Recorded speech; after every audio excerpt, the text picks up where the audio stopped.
Hello, I'm Bernie Norcott-Mahany. I work at the Kansas City Public Library at the Blueford branch.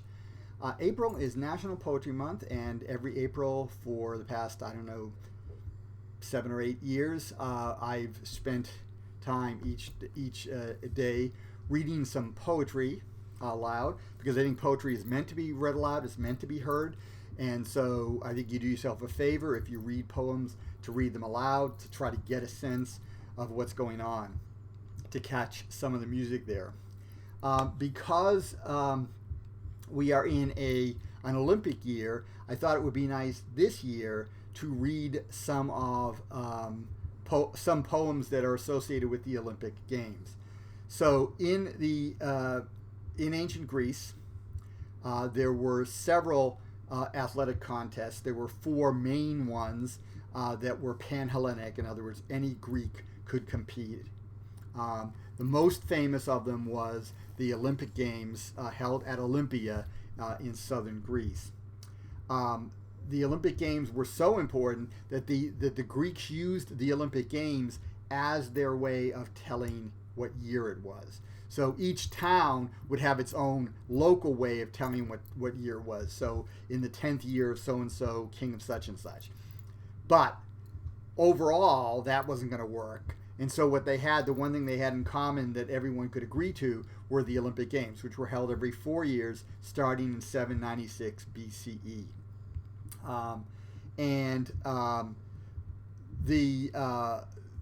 The thing about the Olympic Games and about athletic contests in general, athletics were for the Greeks a time when human beings could show for a brief second godlike perfection.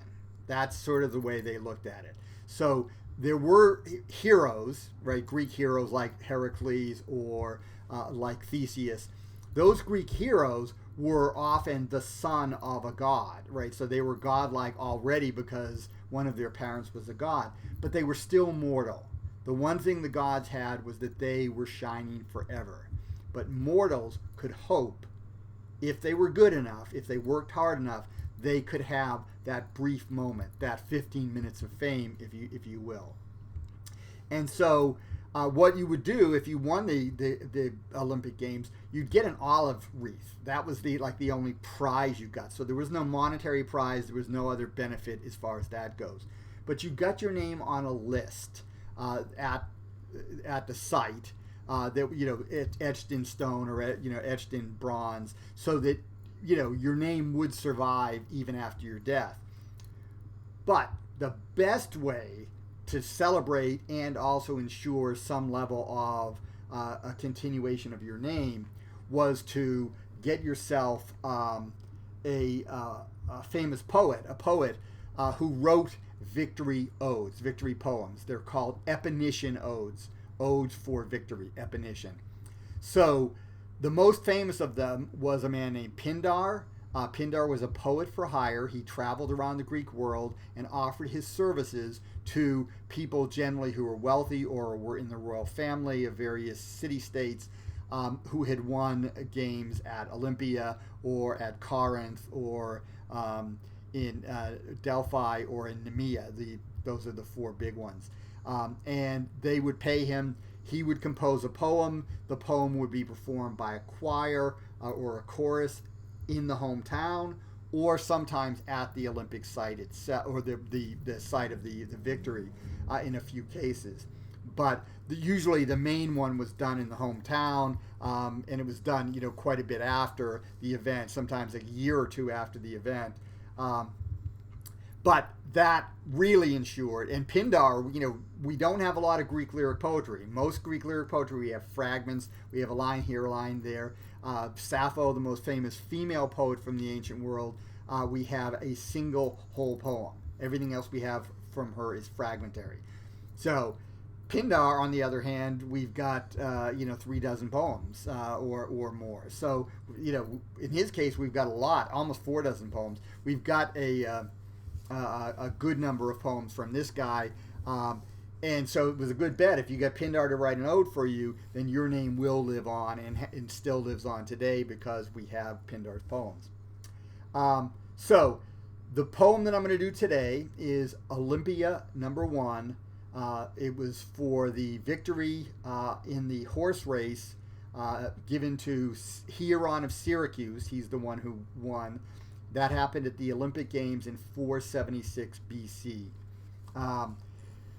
This was performed in Syracuse at the court of Hieron with Pindar present. Now there's a shout out in the poem to Pheronikos, who was Hieron's horse, who was famous in his own right. Pindar, in most of his victory poems, most of his Epinician odes, will allude to some famous myth that is tied either to the victor or the victor's family or to the city or state of origin of the victor or to the event in question. So there'll be a myth basis, but that myth will somehow tie into either the event, the victor, or the victor's where the victor comes from. In this poem, Olympia number 1, Pindar tells the story of Pelops, who won a chariot race against a man named Oenomaus, who was the king of a city named Elis, which was the city that oversaw the Olympic Games. Oenomaus had this deal. You could marry his daughter. He didn't have any sons. You could marry his daughter and therefore become heir to the throne of Elis if you defeated him in a chariot race. Well, Oenomaus was a great charioteer, and he may have cheated as well. If you lost, you died. If you won, you got the princess. Well, Pelops wants to marry the daughter, Hippodamia, and so what he does is, he does his own sort of stuff to make sure that he wins. And in this poem, what he does is he goes to Poseidon, the sea god, who's also the god of horses. He's connected with horses. And Poseidon was a lover of Pelops. So Pelops, when he was a young man, Poseidon fell in love with him. They were a couple for a while. Pelops, at one point, decided he wanted to return to Earth and live out an earthly existence. And, of course, he wants to marry Hippodamia. And he asks for Poseidon's help. And so in this poem, it's Poseidon's help that really gets him the victory. There are other stories where other things are involved. One thing that's important in this poem is the most famous story known about Pelops is that his father Tantalus, in most accounts, chopped him up, baked him into like a meat pie or a stew, served him to the gods. One of the gods, Demeter, who was worried about something, ate some of this stew. The gods realized that it was actually human meat. They resurrected Pelops. They put him back together, but he was missing a shoulder, and he was given an ivory shoulder.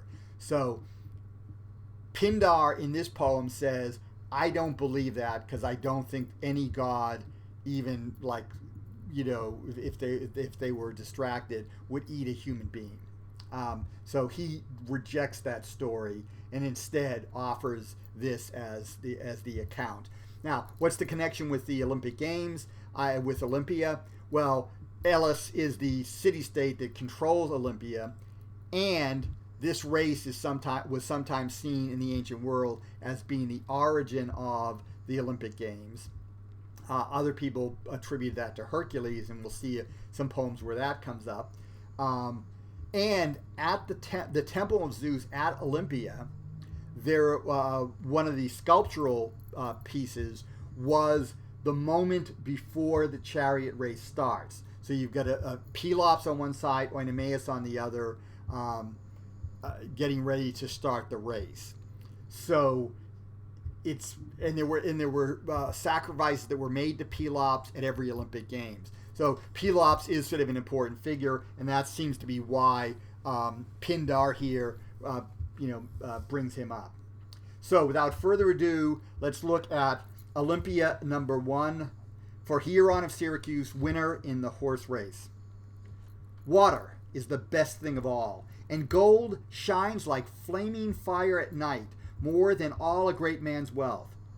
But if, my heart, you would speak of prizes won in the games, look no more for another bright star by day in the empty sky, more warming than the sun. nor shall we name any gathering greater than the Olympian. The glorious song of it is clothed by the wits of the wise. They sing aloud of Cronus' son when they come to the rich and happy hearth of Hieron, who sways the scepter of law in Sicily's rich sheep pasture.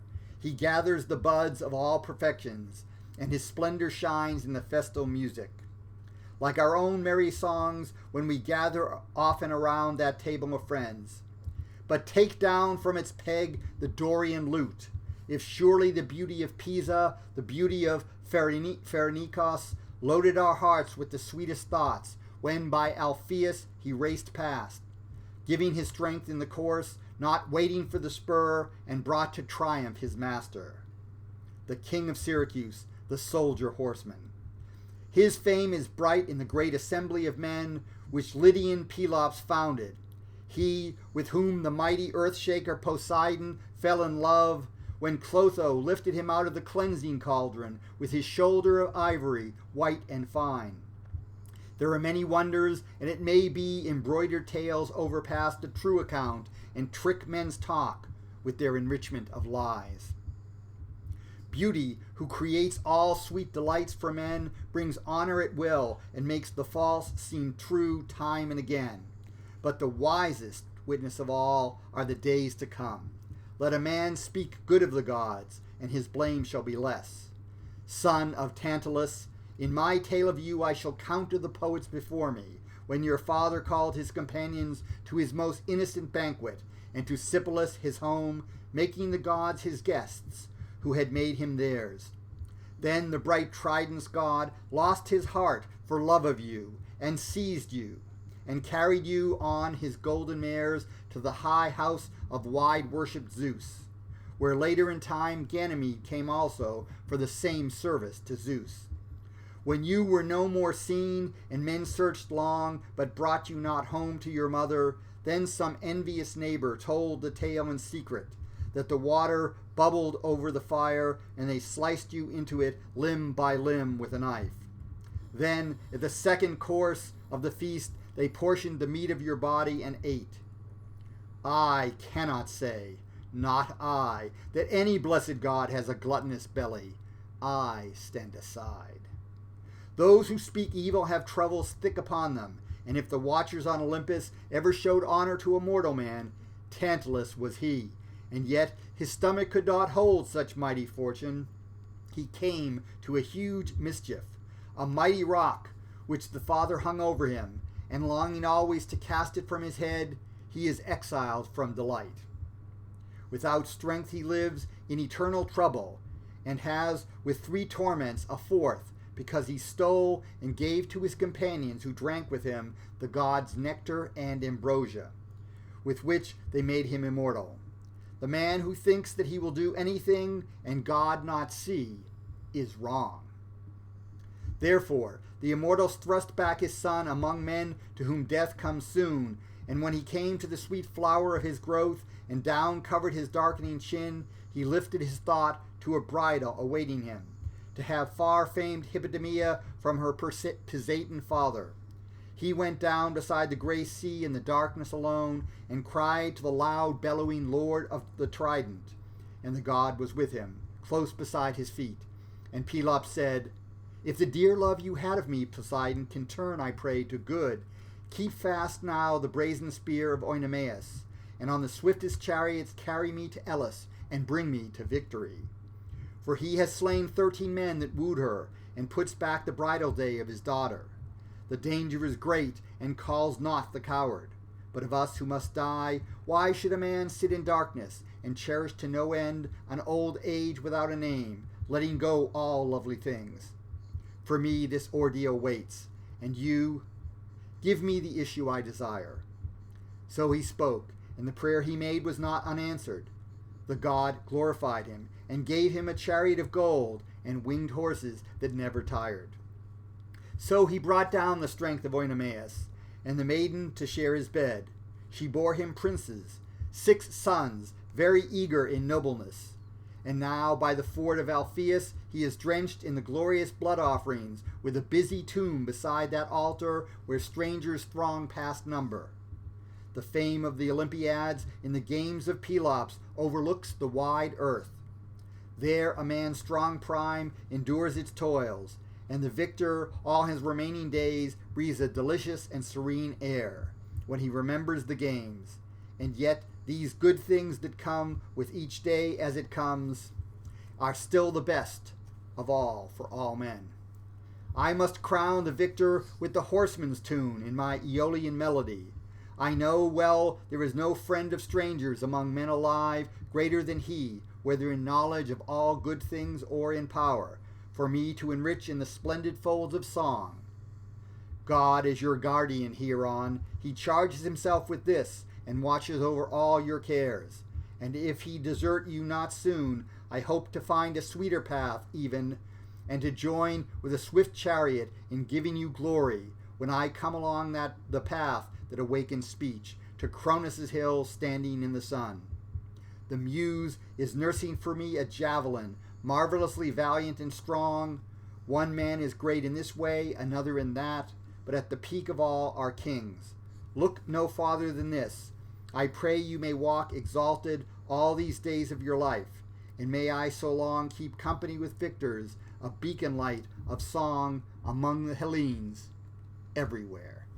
That was Olympia #1 for Hieron of Syracuse, victor in the horse race.